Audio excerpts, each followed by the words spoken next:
নমস্কার, সবাই কেমন আছেন? আশা করি সবাই খুব ভালো আছেন। আমিও খুব ভালো আছি। মধুমিতার নতুন একটা ভিডিওতে আপনাদের সবাইকে অনেক অনেক অনেক ওয়েলকাম। তো আমরা যে পুরীতে আছি সেটা আগের ভিডিওতেও আমি দেখিয়েছি।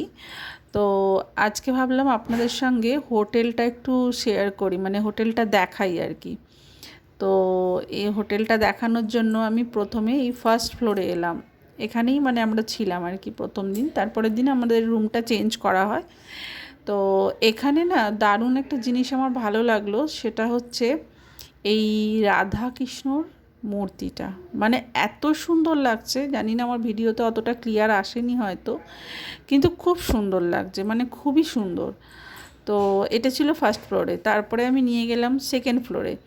তো সেকেন্ড ফ্লোরে এখানে আমরা ছিলাম আর কি। তো এখানেও আমি দেখাচ্ছি আপনাদেরকে খুব সুন্দর একটা মানে জগন্নাথ বলরাম সুভদ্রার একটা খুব সুন্দর মূর্তি আছে, ঠিক আছে। তো এত ভালো লাগছে, মানে এসেই আমার ফার্স্ট এটা দেখেই যেন আমার একদম মনটা খুব শান্তি হয়ে গেছে, যে মনে হলো এসেই জগন্নাথ দর্শন হয়ে গেছে। দাঁড়ান, আমি এটা দূর থেকে দেখাচ্ছি, আমি কাছে নিয়ে গিয়ে দেখাচ্ছি। তো এত সুন্দর করে মানে করা আছে না, এই জায়গাটা সাজানো আছে, কি বলবো, মানে খুব ভালো লাগলো জিনিসটা।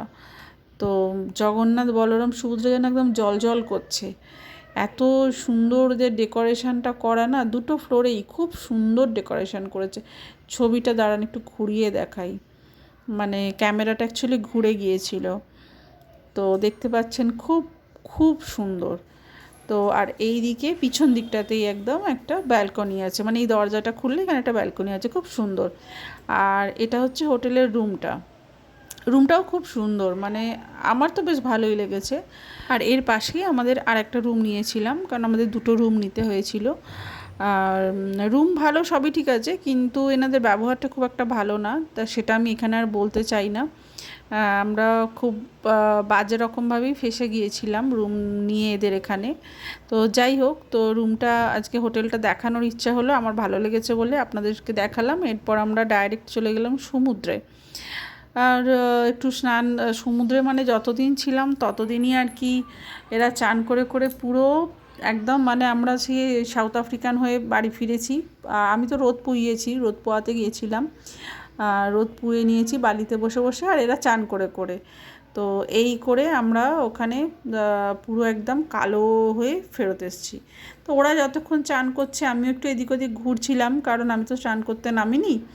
আর এসেছি সমুদ্রের পাড়ে, আর ডাব খাবো না সেটা তো হয় না, আর পেটটাও তো ঠান্ডা করতে হবে, কারণ সারাক্ষণ রোদে ঘুরে ঘুরে কালিমা তো হয়েই গেছি।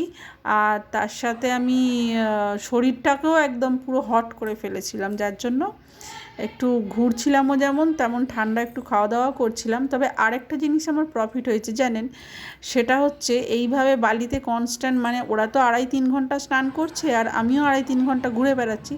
তো ঘুরতে ঘুরতে বালির মধ্যে আমি একটা কিন্তু অরিজিনাল মুক্তো পেয়েছি। মানে আমি প্রথমে ভেবেছিলাম ওটা পুঁথি হয়তো, তো আমি তুললাম হাতে, তোলার পর দেখলাম না, ওটা মুক্তো, বেশ ওয়েট আছে মুক্তোটার।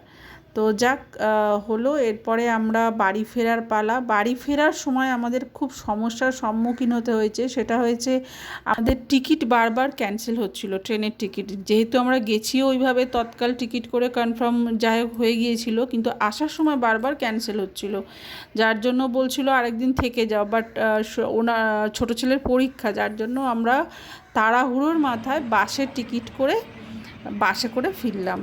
তো যাই হোক, ভালোই ঘোরা হলো। আমরা এবার বাড়ি ফেরার পালা, বাড়ি ফিরি। আপনারাও ভিডিওটা দেখুন, যদি আপনাদের কিছু ভালো লেগে থাকে তাহলে একটা লাইক কমেন্ট শেয়ার করবেন। আর চলুন এবার তাহলে বাড়ি ফেরা যাক। বাই, টাটা, খুব ভালো থাকবেন সবাই।